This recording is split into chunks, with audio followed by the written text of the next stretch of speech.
Yesterday, the CFP formally selected the 12 teams that they believe they're deserving of entering the college football playoff with the very first year of this 12-team format. So I will break down every single selection they made. Some were obvious, some were controversial, as I would expect from anything involving the CFP committee. But without further ado, with the very top seeding in the entire thing, they placed Oregon there, which is not a surprise. They are the only undefeated team in the pool. They've beaten a lot of playoff competition. Most notably, they beat Ohio State. Got close to losing, but they eventually went on to win that game. And then they also, in the Big Ten Championship, managed to knock off Penn State on Saturday, 45-37. In no way did I expect their defense to allow Penn State's offense to gash them in such a way, but they still have full control of that game. If you were watching the entire thing, it was pretty evident from the get-go who was going to come out on top there. And at the end of the day, yes, they had a fair amount of easy teams that they were able to beat convincingly, albeit. So that kind of, I guess, preceded the Ohio State win. And then they had a few after that prior to playing against Wisconsin and barely winning against them. I believe the score was 16-10. So all in all, they've won in a pretty great variety of ways, to be honest.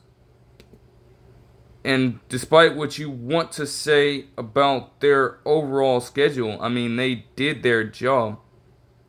For good measure, they even beat Boise State earlier in the year, that game was excellent. I'm not going to lie. It was on Peacock, so I wasn't really expecting the most. But both of those teams absolutely excelled, and special teams allowed Oregon to take over that game completely. If you remember that game, you know exactly what I would be talking about here. Yeah, 16-13 against Wisconsin. So a pretty diverse, arsenal of ways to win games. And they got all the ones they needed. So there's really no doubt about that one. The second seed and the next team with a first round bye would be Georgia, with them beating Texas in the SEC championship game. They were able to take it over. There was a lot to be said if they did not win the game, because, to lose to Texas, and then they already had those losses to Alabama, which, even though they made it as close as it could possibly have been, still heart-crushing with that Ryan Williams touchdown catch and pirouette to put that game away. Then they lose to Ole Miss in probably the worst way possible earlier last month by the score of 28-10. And this is still during Carson Beck's stretch where he was just throwing picks left and right. You literally, every single game, saw him throw multiple turnovers. Even against some pretty, lackluster competition. Florida wasn't supposed to force Georgia into that kind of situation, and yet, there you go. Mississippi State was able to put 31 up on their defense, a defense that is supposedly one of the best in college football. They definitely took a hit this season. And then not to mention, too, that for a good little while there after the Texas game, they were missing Trevor Etienne, and it was hurting them tremendously. Like, no one was able to truly match his production. I'm not even going to count this 136-yard rushing game by this Frazier person, because that ended up coming against UMass, one of the worst teams in college football out there, if not the worst over the past few years. That's not going to be taken too seriously. But they were barely able to beat Georgia Tech in 7 overtimes for some god-awful reason, okay? As, well, 8th overtime. Do you know how insane that is? The fact that a triple option offense like them was able to take Georgia to the fullest, to the brink of defeat, and possibly the end of their season. They stayed alive, though. Credit to Carson Beck. Now, in the first half of this game, to end it off, he would go down with an injury, and in comes Gunnar Stockton, who I will say, though the numbers don't reflect the greatest overall performance, he did what he needed to do in order to manage the game and not let it get too out of hand. No, a turnover by him late in the fourth quarter nearly cost them.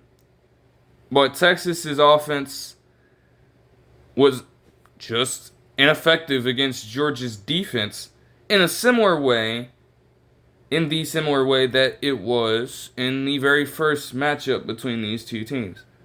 Full-on defensive battle. They get down the field, and they, for whatever reason, decided to put Carson Beck back in. I was begging him to not be forced to throw the football, but instead he handed it off to Trevor Etienne for the win. And so they secure this spot. The third seed and the third team to secure a bye, the Boise State.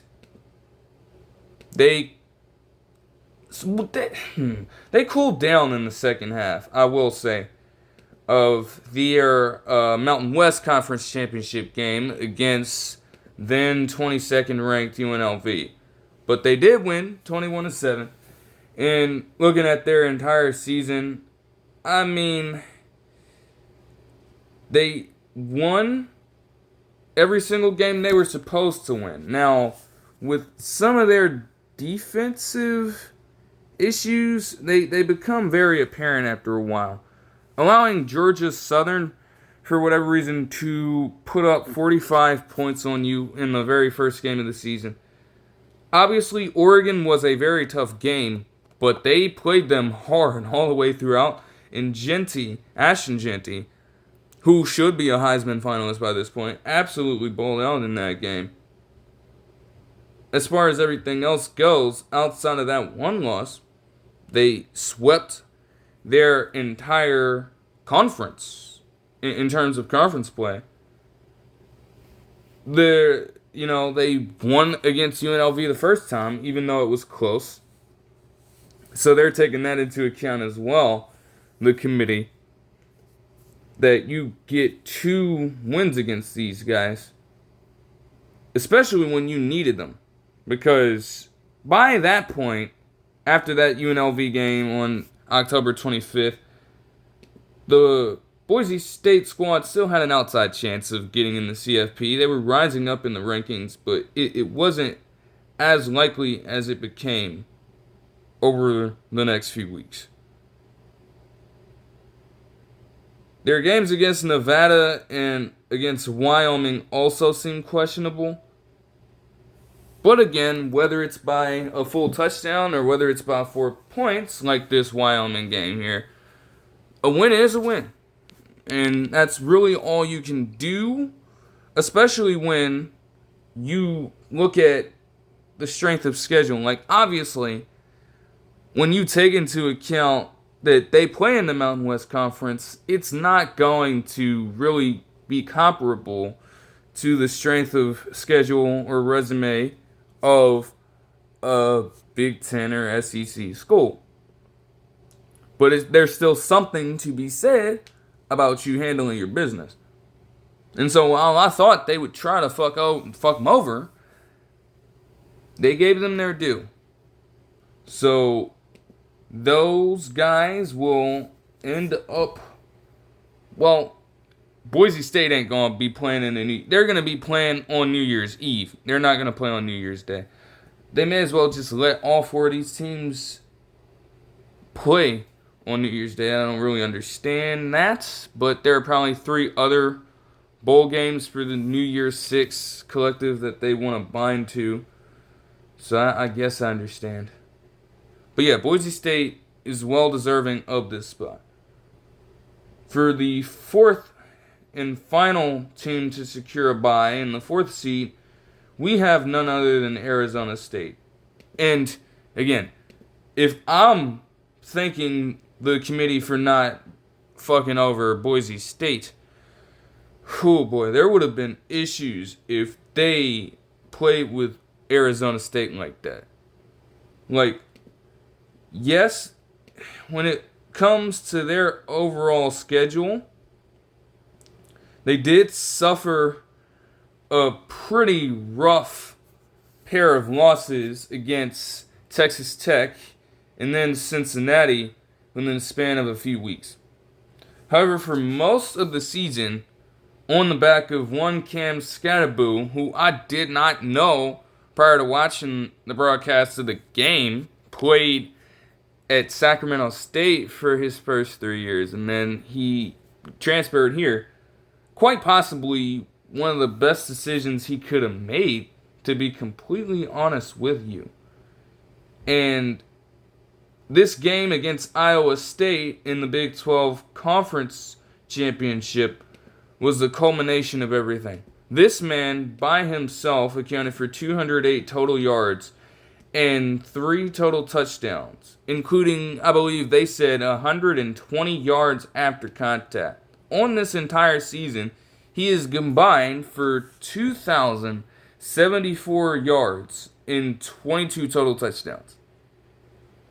Now, I don't know if he would be a Heisman finalist, and quite frankly, putting up numbers like that, you probably should be. And in any other year, there would be no question about it. But it seems like a lot of the odds makers already have their minds set up on the usual suspects. Though, with Arizona State being in the college football playoff, maybe some names off of that initial list for odds come to drop off. Maybe Cameron Ward loses his spot there and Scatterboo can shoot up somehow. Anything can really happen. But as far as this game goes overall, Arizona State just every single fucking drop, they were just on. Everything was clicking. They had some ballsy plays too. A 4th and 1 play in their own territory earlier in the game saw them pick up damn near 60 yards as the receiver smartly adjusted his route because it was supposed to be a shorter one. Instead, he decided to run a little double move into kind of a skinny post, I suppose, and he picked up the requisite yardage, leading to a touchdown on that specific drive. Yes, 63-yard catch by this person off of an adjustment on the fly. It was just that kind of game as they won it 45-19 against an Iowa State team who, keep in mind, they were ranked one spot lower in the AP poll than Arizona State at 16. Both of them are fighting for a CFP spot and control of the Big 12 because seeing as it's one of the Power 4 conferences, you recognize that with this format, if you win your conference, you're insured a spot.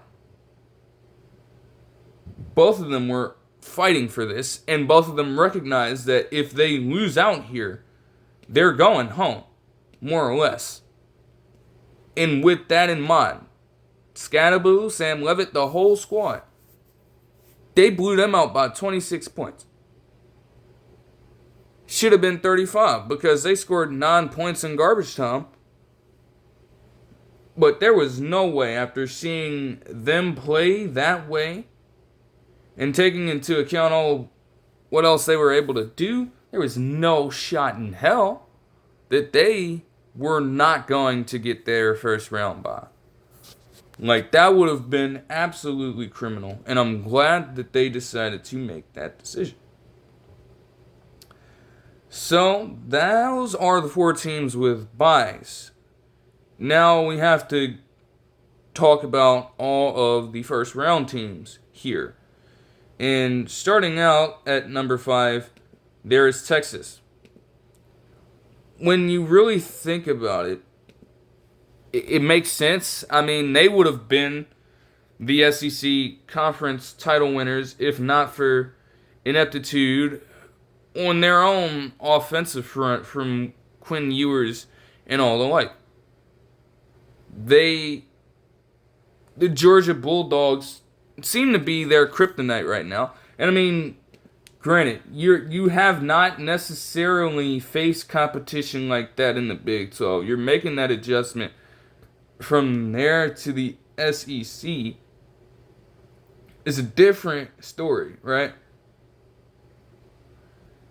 But, like, quite literally, it seems like, and I mean,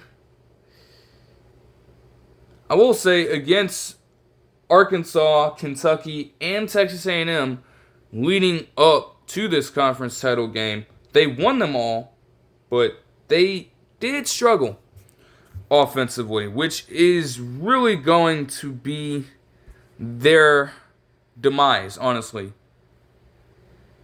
Their defense seems like one that can always keep them in it. And granted, though Georgia was making a little bit of a comeback in the conference title game, Texas defense still held strong and forced them into some errant throws and some turnovers that could have very much favored them overall if they actually converted on their opportunities, and they failed to in most cases. It's also telling that a team like Vanderbilt could give them hell, but at the end of the day, you get the win against that team up north earlier in the season by 19.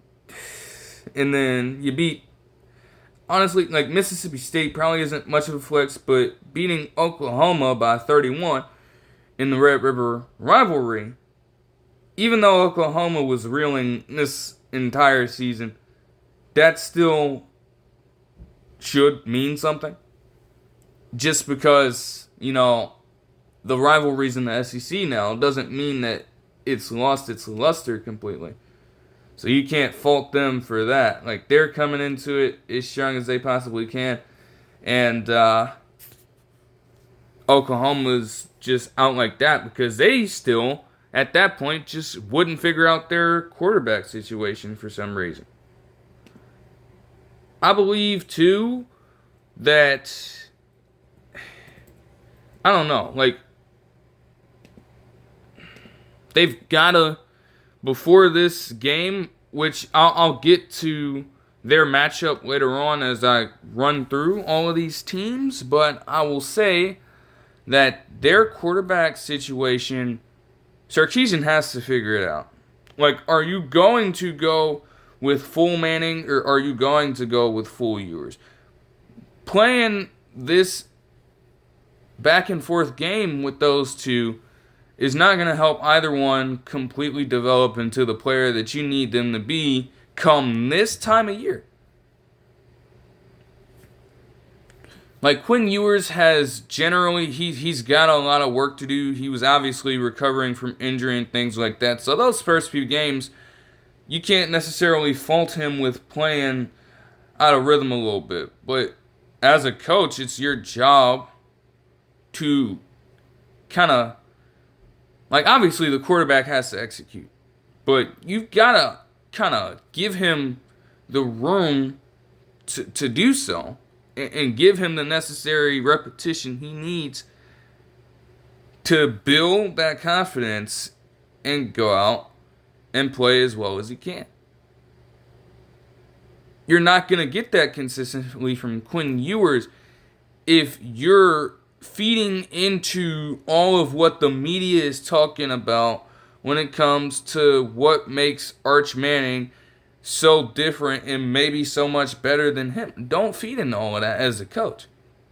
You've got to stick with one man. Like, you can't keep doing this.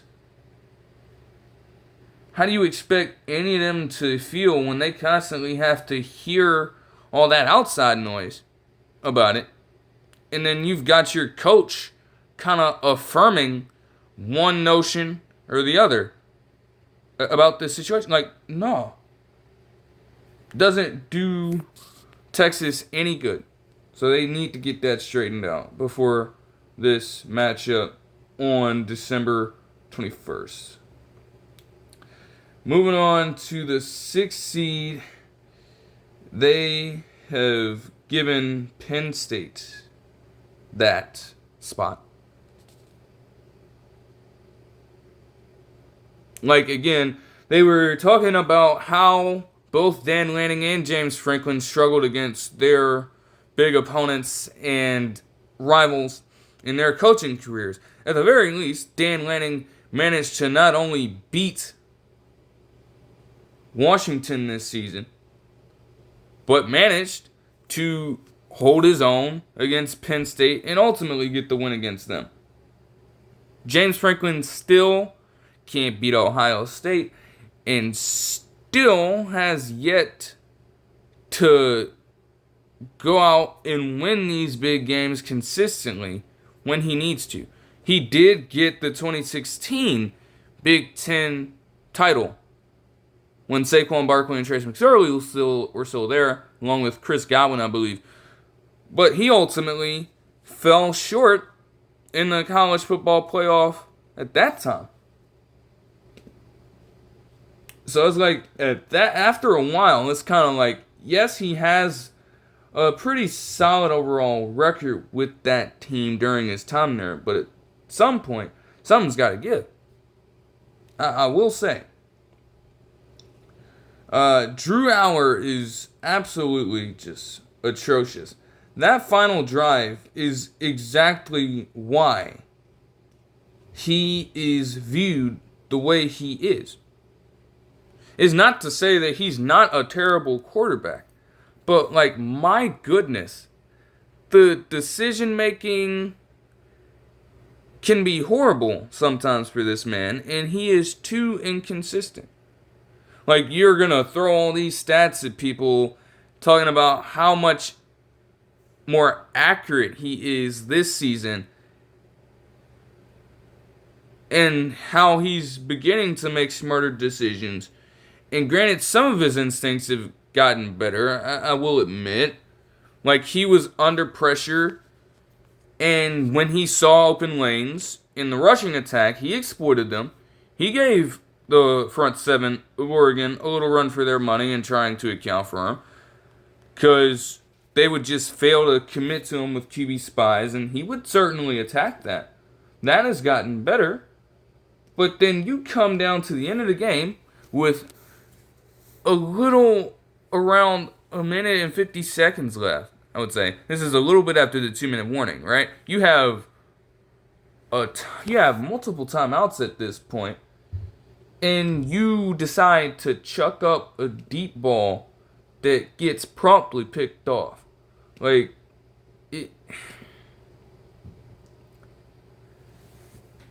again, like, he will falter in big moments. And he has consistently done it. Like, we all remember that Ohio State game he had last year. Now, this year, he managed to throw 60% completion and still turn the ball over at inopportune times. Still failed to convert in the red zone multiple times. And as a result, Penn State lost that game. Though their defense held their own against Penn State, well, Ohio State's offense. Like, he can make some things happen, but it seems to me like they trust him just a little too much. The fact that he was given the green light to even attempt such a pass in the first place, instead of running the ball, which, granted, the Oregon defense was getting tired out. Katron Allen and Nick Singleton combined for fucking 24 carries in 229 yards. Not to mention that, again, Drew Aller had 54 on the ground, and the team overall had 297 yards rushing. 8.7 yards a carry. Oregon could not guard your rushing attack. And granted, Penn State's defense is doing a little bit better against theirs, though they were getting just as tired out by them. Like, the ball was in your court. Run some time down. Get yourself closer and closer to striking distance before even attempting to throw the ball at all, honestly. Because, literally, the numbers tell you everything you need to know right there. You were averaging damn near a first down a fucking carry. And first down stopped the clock after 2 minutes in the second and fourth quarter.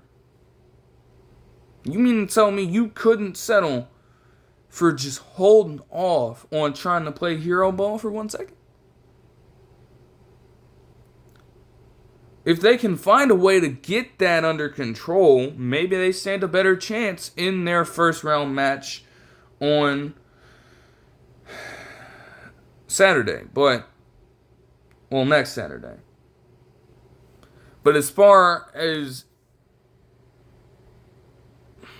things go now, it's like, I don't know. Have I really seen enough to think for a second that they can get him out of doing that just in time for him to play their opponent, which I'll get to in a bit, at home? Because they're the home team in this one. And again, Texas, in their matchup, will be the home team for theirs. There's no way at this point. The situation is pretty solid if you ask me. You're given home field advantage in this case. Happy Valley tends to have a pretty stacked fan base. Pretty ecstatic fan base. You literally cannot screw this up. Like, this is a situation that you should very much take advantage of if you're Penn State and James Franklin. But again, haven't seen it. So can I really believe it? We'll find out on December 21st, I guess. The 7th seed went to Notre Dame. I mean, look. They certainly fucked shit up when they lost to Northern Illinois for some reason earlier in the season. It looked like they were completely finished. Completely done. But their overall season, even without them being a team that plays in many conference games, seeing as they're an independent squad, they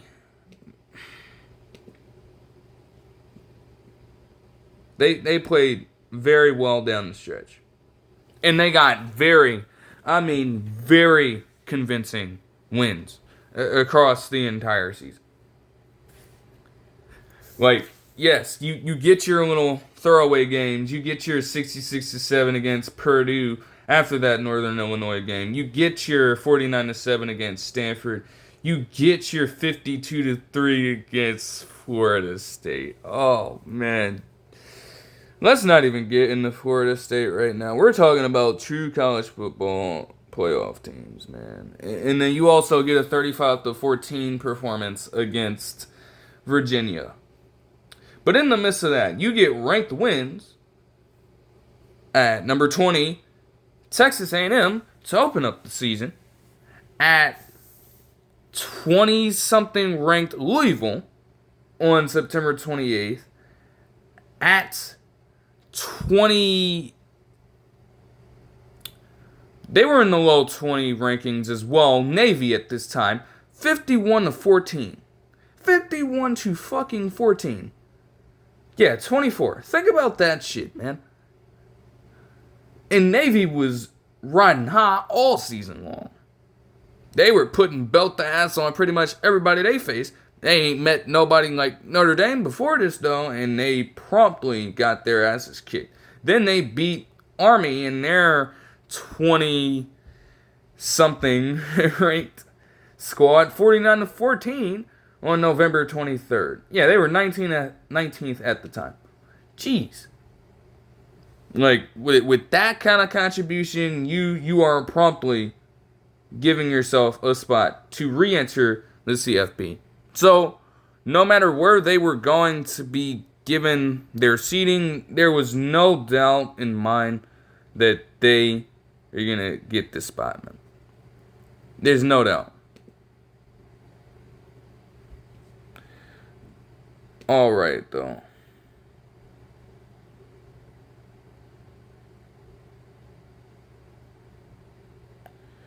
Alright.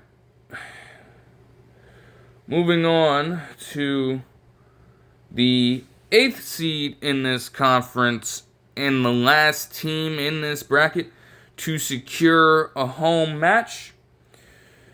We have the Ohio State squad. We know how their season has went. It did help them tremendously that they did barely lose to Oregon and that they beat Penn State in pretty respectable fashion. They beat Indiana in highly convincing fashion, too. And they got their gimme wins. I will say, as a fan, but, not being biased here, it should alarm people that in a lot of these games, they got off to such slow starts, especially with how their offense is slated to be. Like, Michigan State saw them start off sloppy. Before the Oregon game, the Iowa game saw them start off sloppy before winning 35-7.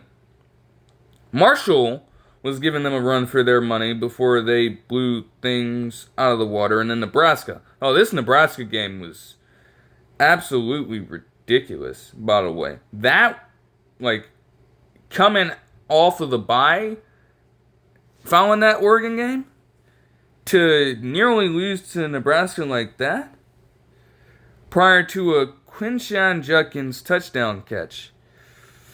Oof.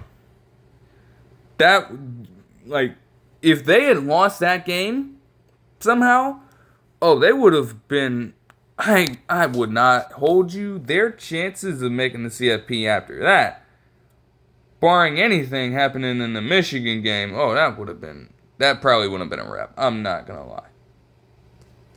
Still, overall, when you look at it, outside of,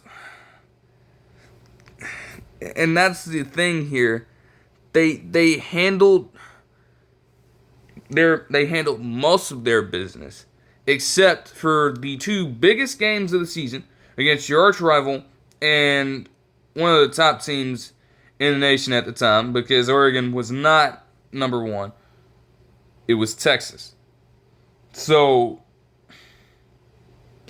yeah. Now, they have to seriously, it's favorable. You're taking you're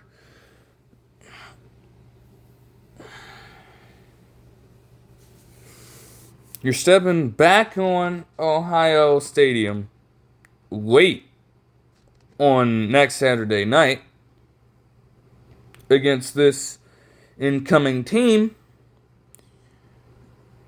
It should be a fun one. And I may as well move into it now, because with the 9th seed And the team that will be facing Ohio State on December 21st in Columbus, it's Tennessee. Interesting. This will be Ohio State and Tennessee's first matchup in 28 years. Think about that. At that time, Peyton Manning was still a teenager so far long ago. This Tennessee team is an interesting one in their own right.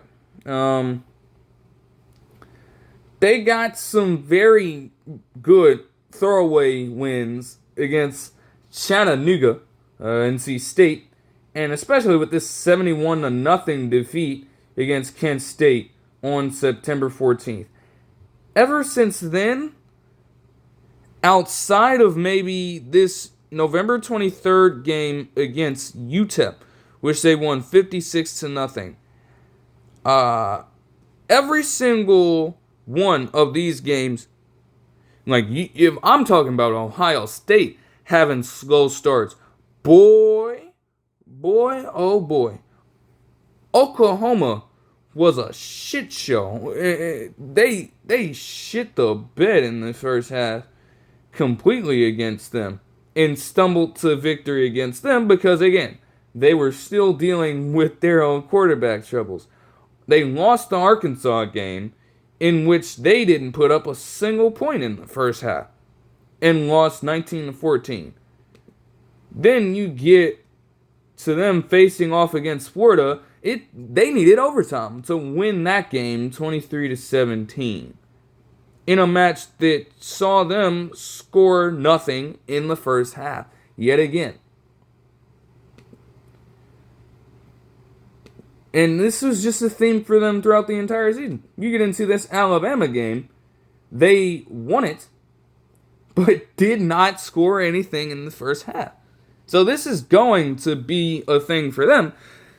Ohio State, while yes, they have their own slow starts, they also happen to possess a top defense in the NCAA when it comes to Division I football. If Tennessee does not find a way to get points on the board early and often, they are going to get themselves in more of a rut. And granted, again, looking through more games, like they only scored 7 points against Tennessee. They only scored 7 points against Kentucky, but they were able to win 28-18 by the end of it. Against Mississippi State on November 9th, they had a pretty well-rounded game. But again, Mississippi State was struggling throughout this entire season. And then they obviously lost to Georgia on November 16th. It was tied up after the first half, but their second half offense was paltry. They were just completely sloppy. And again, Georgia's defense at this time, they were reasserting themselves as a force. They capped off the season, though, with, again, a decent win against Vanderbilt. But they kind of got the memo a little bit by getting 24 points in the first half against them. Still, they allowed Vandy to score 17. So, again, they have to shore up their first half play because you will find yourself in an early hole against competition like Ohio State if you're going to consistently play that lackluster in the first half on the offensive side of the ball. A team that possesses both offense and defense like that, you have got to be attacking nonstop. If you give them any sliver of a chance, by goodness, they're going to convert on that chance. That's really how this thing goes almost all the time. But that will be fun. That game will be on ABC and ESPN. I honestly am excited for it. It should be a fun one. At the 10th seed, Indiana got what they deserved. Obviously, after their loss against Ohio State, you could imagine that they were going to drop down a little bit. And frankly, that's how it should have been. They didn't fall too far out of irrelevance to where they could not make it. And that's is honestly something I can respect on the committee's part. A loss to a loss to Ohio State is, again, can you fault them? Especially when, in the earlier parts of it, they were playing pretty competitive against them. And a lot of self-imposed errors, self-inflicted wounds, forced them out of it. I know the committee definitely took that into account. So on the CFP rankings following that week, they didn't get penalized too much. But they were going to fall further and further if they didn't make the conference title game, which is exactly how things panned out. By no means is their schedule the flashiest, but again, you have to win the teams that are presented to you. I mean, I don't know. Nebraska, that 56-7 win against Nebraska, I believe, got them on the right path. And again, a succession of overall wins with Kurt Signetti at the helm very much vaulted them into top 25 territory and then CFP territory. You got solid wins against Nebraska, as I mentioned. You got a win against Northwestern, 41-24. You beat Michigan State by 37 points, and you beat Michigan by 5. Granted, probably could have done more damage there. But again, they handled their competition. There's not much you can do. And on the committee's end, you can't necessarily fault them for that. Especially when you're playing in a tougher conference like this. When a loss against Ohio State is your only negative, that's a pretty damn good, damn respectable negative that should be weighted. And I believe that's what they did here. So they will be taking on Notre Dame on Friday, December the 20th at 8 on ABC and ESPN. At the 11th seed, they gave it to SMU. Thank goodness. And honestly, by that point, with the 12th seed, because they beat this team. Clemson was given an automatic bid as the ACC Conference champion. But let's talk about this game, because Clemson got off to a very hot start, forcing SMU quarterback Kevin Jennings into pretty unfavorable situations, if you ask me. And they were leading 24-7 by the end of the first half. I mean, when you think about that, they would have had it in the bag if it was anybody else. However, they showed a graphic stating that Rhett Lashley, when he was coaching at Georgia, which I didn't even know, was the last coach to beat Dabo Swinney in a situation where he had a first half, or he had a lead at the end of the first half with more than 15 points in a game against ranked competition. The very last coach to do so in 2010. So if there was anybody on planet Earth on Saturday night who was going to give Dabo Swinney a run for his money, it was going to be Rhett Lashley's team in SMU, and that is exactly what happened.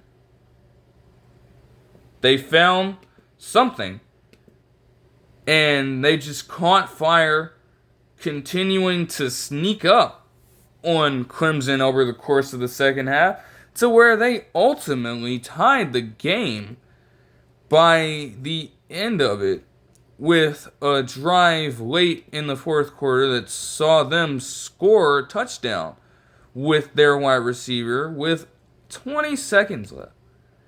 Too bad for them that Clemson had very much wanted to just go home and bask in a pool of glory.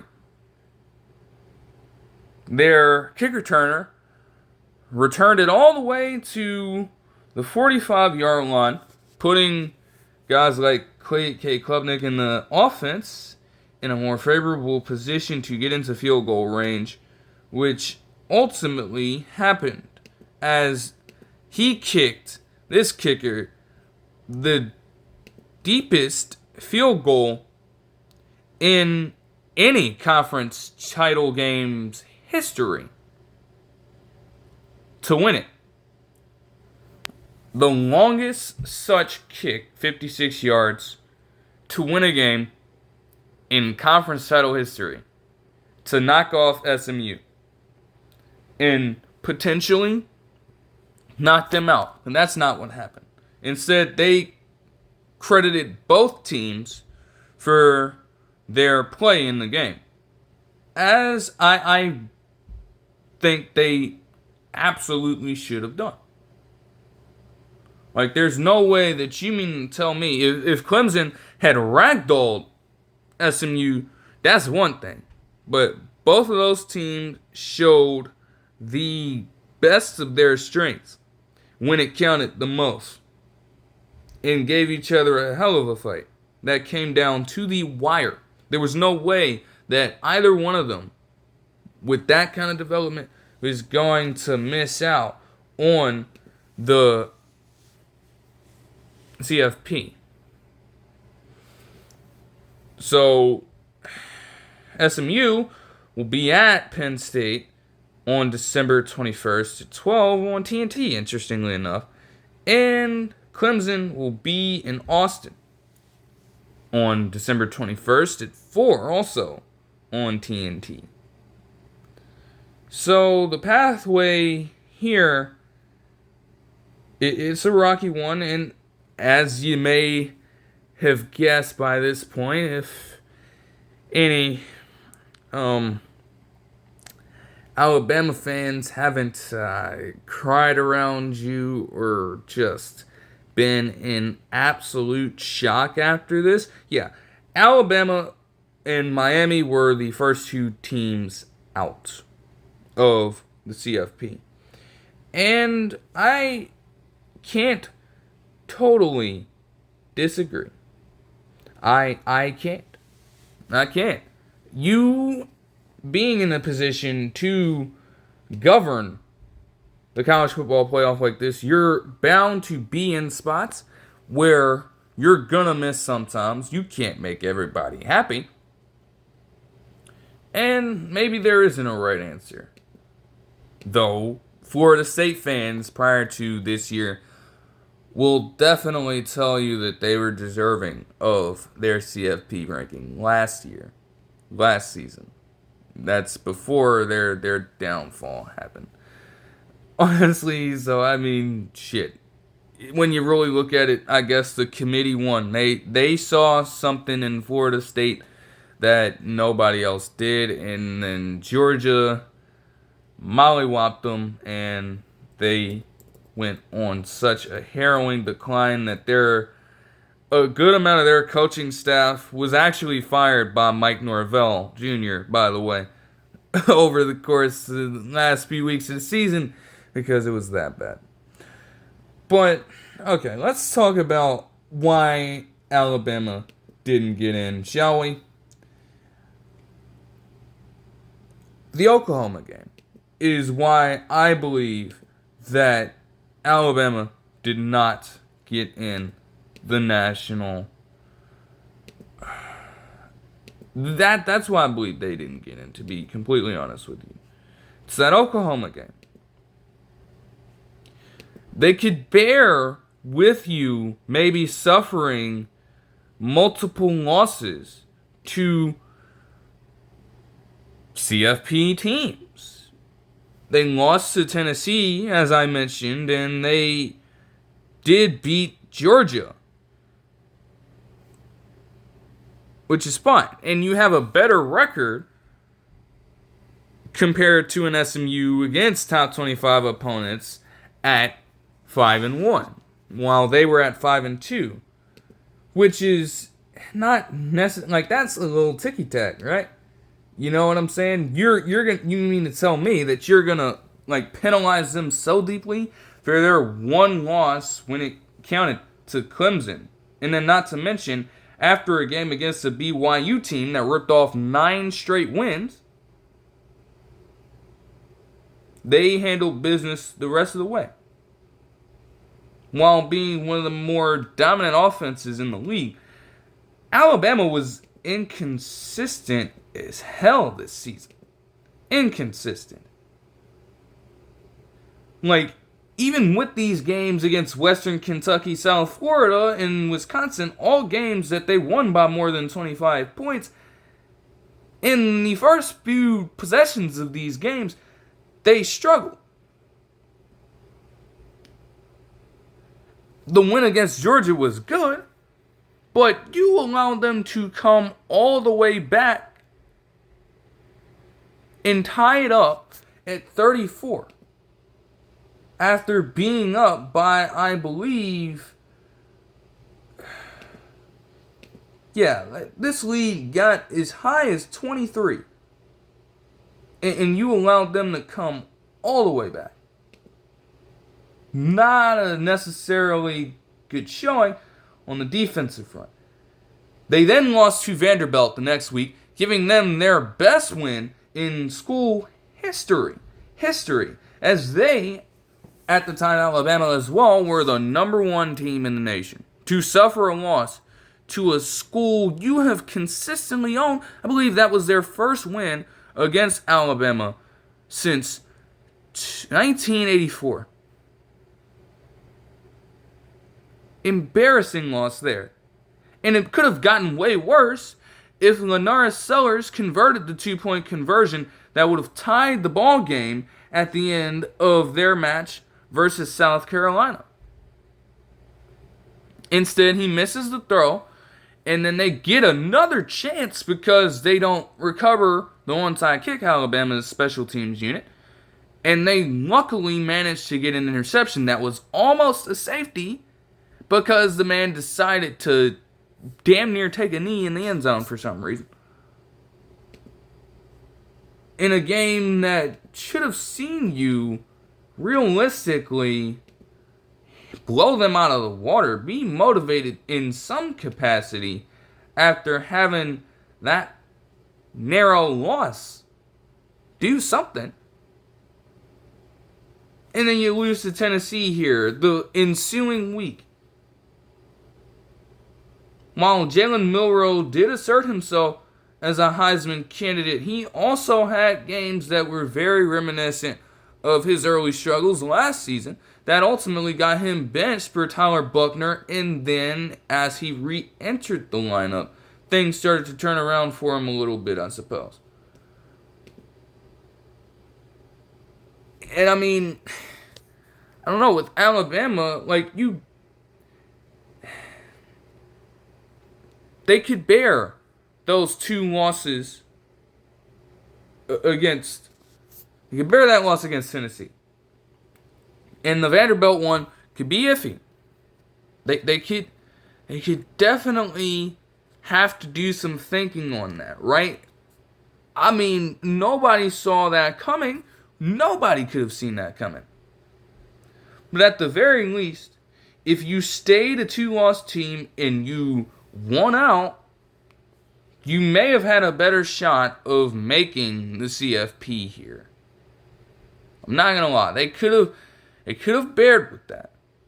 They could have given you some ground if you just handled your business for the rest of the season. And looking at things, it seemed like they were on pace to do that. They shut out a ranked Missouri squad, 34-0, at the end of October. They completely did away with them. The number 23 ranked team in the nation at the time. And LSU was a completely different story in a situation where Brian Kelly and LSU as a collective were so proficient in winning ball games in Death Valley in the night. Because this was a Saturday night primetime game. They beat them 42-13. As they were the 15th ranked squad in the nation. That's a quality win. Nobody would have batted an eye if you continued to ride the course. Mercer, Oklahoma, and Auburn were next on the schedule. I'm telling you, if they won all three of those games in convincing fashion, they would have been fine. And they did the right thing by beating Mercer by 45 points. And then we get to this Oklahoma game where they lose by 21 in Stillwater. Will Norman. Oh my gosh. Oh, Oklahoma State fans clicked off. Jeez. But yes, in Oklahoma, they went down in a game that saw Jalen Milroe complete just 42.3% of his passes and throw 3 picks. What? A game that saw them rush for 70 total yards on just 2.3 yards per carry. And at every single turn, it seemed like these turnovers just piled up. Like Oklahoma was giving them chance after chance to really make something happen. And yet, the offense couldn't do a thing against Oklahoma's defense. Now, if Brent Venables was leading Oklahoma's defense to that kind of proficiency every single week, even still, the fact that Oklahoma, let's look at this Oklahoma team, shall we? They weren't even bowl eligible by this time. And you gave them one of the wins that they very much needed to enter a bowl game, which they will be playing against Navy on December 27th. You granted them that. And then they beat Auburn by 14, which is always nice, I guess. I guess it's a decent way to end off the season, but your aspirations of the CFP were over, effectively, by that point. Because you let Oklahoma trounce you. And when you really had it, I won't say, again, SEC is a very tough conference. I'm not going to sit here and be that delusional. Like, it's tough. It's tough. But a good amount of these games, especially the ones that you lost, should have been gimmies.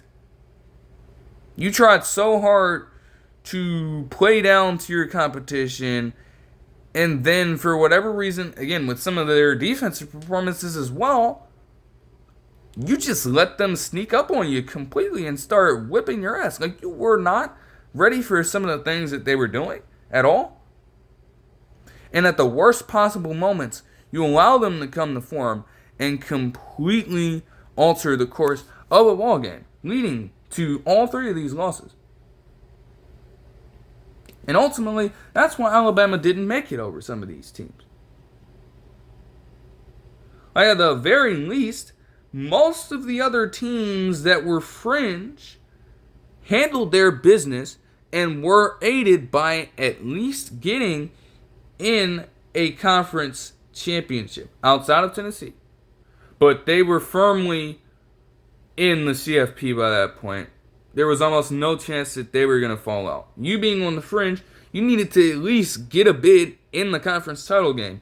And you couldn't even make that happen because you lose what should have been an easy match against the Sooners.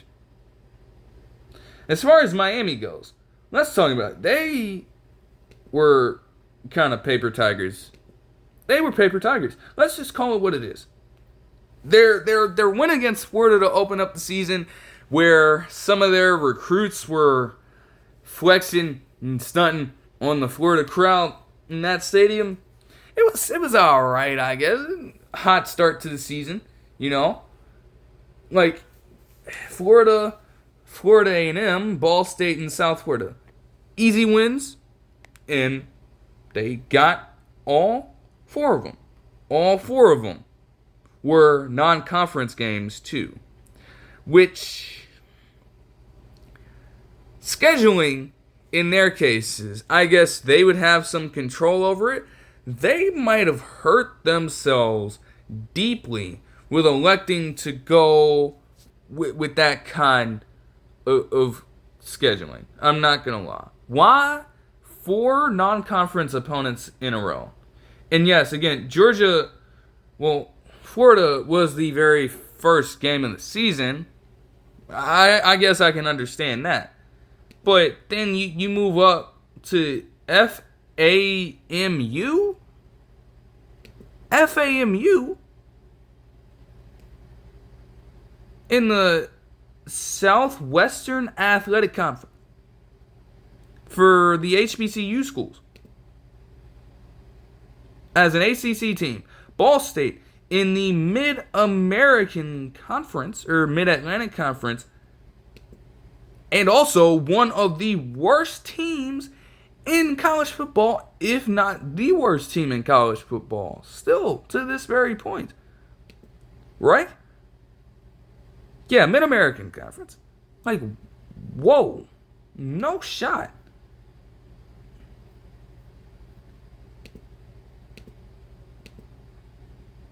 Then you also get to South Florida. This is of the Mid-Atlantic Conference. And you beat them by 35. Why? What went into them making this decision? I don't know. But you could say that by the end of the season, that would come to... Oh, no, that was the American Athletic Conference. Gee, what am I thinking of then? I don't know. But okay. Yeah, again.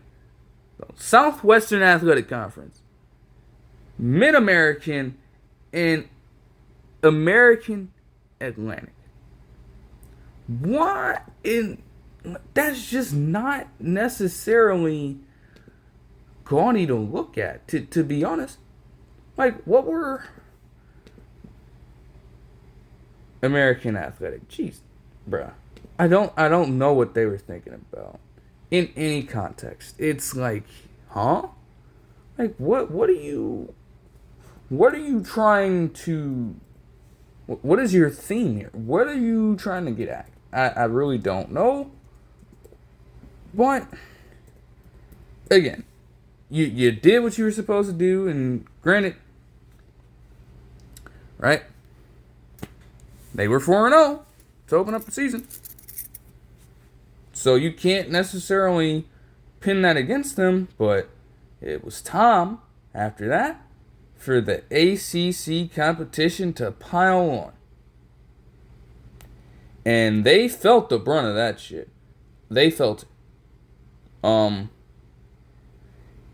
A very controversial Friday night match against Virginia Tech that saw them potentially catch the game-winning Hail Mary as time expired, only for them to not go through the thorough process of at least checking all the ins and outs of that specific play.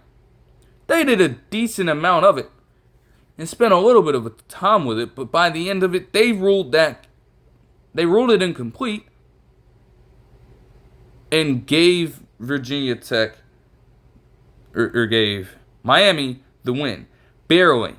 The next week against Cal, you win against a Cal team that, keep in mind, by the end of the season, they would be 6-6 and the 14th ranked team in the Atlantic Coast Conference, man. Look. 39-38 against Cal. A they had to come back from down 28 to 10 and then 35 to 10 following a touchdown by their running back. And then when it on their final true drive of the game with 26 seconds left to go, this just kept getting at them the entire season. Ranked Louisville squad, they would get a win over, sure, but by 7 points in a 52-45 shootout. They would beat Florida State pretty handily. They would allow Duke to put up 31 points on them, as Cameron Ward continued to make some erratic decisions, if you ask me. And then we got to Georgia Tech, where all of this luck, whatever you want to fucking call it didn't pan out for them this time. They lost to them 28-23. By that point, they were slipping. They slipped very far down the rankings. They were like near 10 in the CFP rankings at the time. I think they were 9. 8 or 9 at that point. So their chances were very slim at this point. They had a bye week as well, so things were just going to get worse for them. They did beat Wake Forest, but a Wake Forest team that didn't do much of anything this season either. Like, that's not even impressive. Like, 4-8 for them. Who's that really impressive?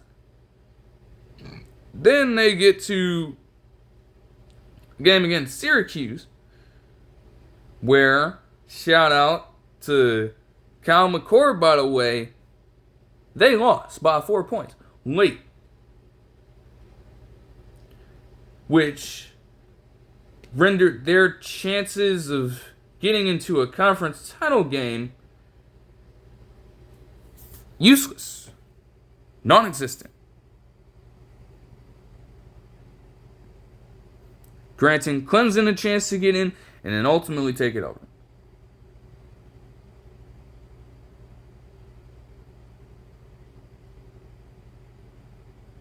So, that's how they lost out. It's as simple as that. As much as some Miami fans may be truly pissed off about it, there's really no contesting that. There is really no contesting that, man. I mean, I don't know. It's like Clemson, for example. Let's look a little deeper into Clemson. They were riding higher after losing by 31 points on opening week to a ranked Georgia squad. They were riding very high before losing out to a ranked Louisville team and then losing to a ranked South Carolina team, barely, in a rivalry game. You could argue that they did quite a good job of managing their schedule. Sure, you want them to probably play a little more competitively and a little more cleaner in a couple of those games. But those are legitimate teams that they lost to, or at least came close to losing to. Like, sick joke that you, again, outside of the Louisville game against a ranked team, Syracuse managed to get the better of you. Oh, Wake Forest squad managed to get the better of you. Georgia Tech managed to get the better of you this season. They were only 7-5 this year. Duke managed to keep it that competitive with you in a game that should have been a blowout, though they were 9-3, but unranked. Cal was nowhere close to smelling any type of contention like this.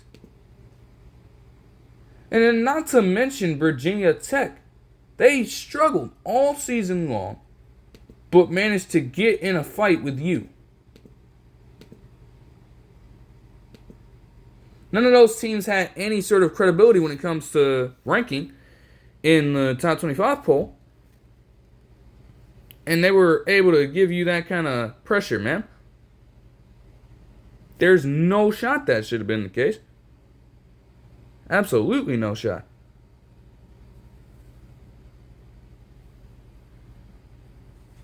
So it's like they have to cut their losses somewhere.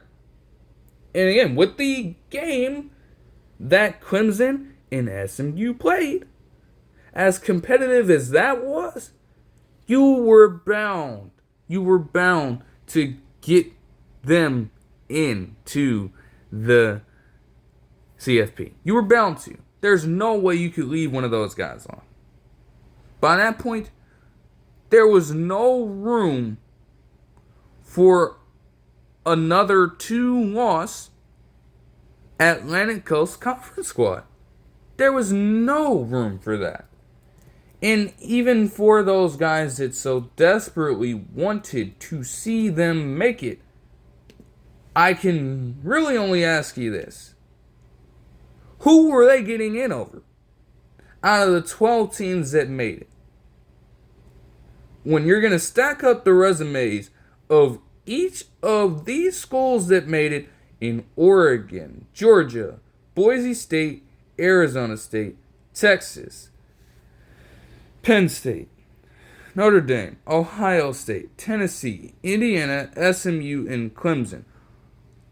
Who would they get in over? Seriously. That's a very, very great question to ask. Who? Oh, maybe they should have got in against Boise State because of the strength of schedule. The Mountain West certainly doesn't have the kind of competition that the Atlantic Coast Conference does.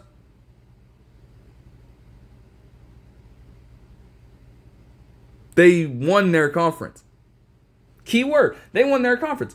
Yes, they had struggles against a few Mountain West opponents as well, but they ultimately got the wins they needed to get, and they did convincingly beat some ranked schools, including UNLV twice, to secure a Mountain West Conference title. So they were going to get the automatic bid. There's no way that would have happened.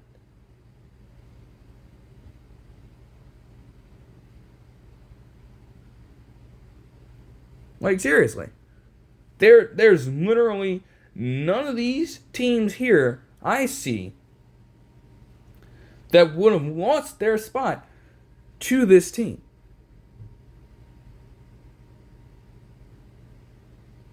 The Alabama thing was controversial because of the bias thing. And there's a reason that why, even with them having their own struggles, they still managed to place just ahead of Miami in the first place. There's a reason for that. That's by design.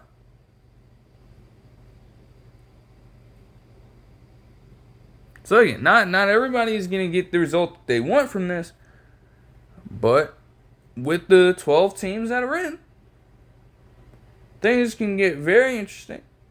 Obviously, there's a long road to the national championship on January 20th, 2025.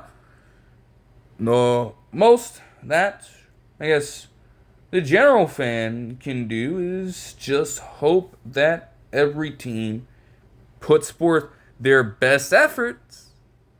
Because what you don't want to happen is that you get into the thick of these competitions and then you leave a ton of doubt and a ton of regret in some people's eyes regarding your selection. Like, you don't want highly ranked battles to turn into damn blowout losses by one team. Because then you're going to get all those people creeping in with their own somewhat irrational remarks about their team. oh, that's exactly why such and such team should have made it over them. They have no business being here. You don't want to leave that up to the masses, man. Just play hard. And again, if you're a fan of any one of these particular schools, cheer your team on. Now, outside of Oregon, Georgia, Boise State, and Arizona State. If you're a fan of those guys, at the very least, I guess you're really just watching the game and watch the game. I don't necessarily know if teams would be too pressed about these matches, right? They'll probably be tuning in to see exactly who they could face. I mean, I guess we could play around with that a little bit. I would say that for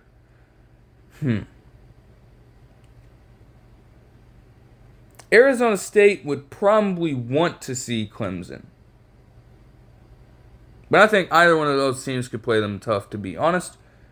For Boise State, I think that they will demolish either one of the teams out of Penn State and SMU that comes through and has to go to, I believe they would be playing at home, so they'd be in Boise. Those fans, yes, there are a population of fans in Idaho. Very shocking development to me. But for the guys that are there, they're going to be, wow. They're going to be hyped for Boise State. So, I don't see any one of those teams win that game.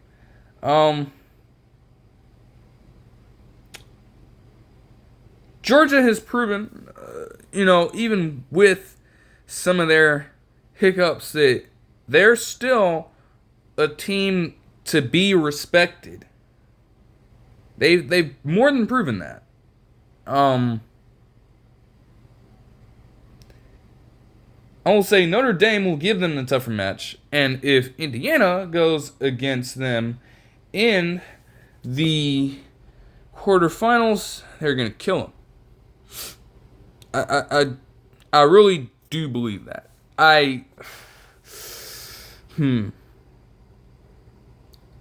Would really depend on how Indiana plays that game against Notre Dame, and if they even win it in the first place to get to Georgia. That would tell me at least a little bit, offer some semblance of hope for their chances. And Oregon, I mean, Tennessee could be a sneaky one, but they and myself alike would obviously want to face Ohio State again. They'd probably want it. They'd welcome the idea. But that'll do it for this one. I hope you guys enjoyed the video, and I'll see you guys in the next one. Peace.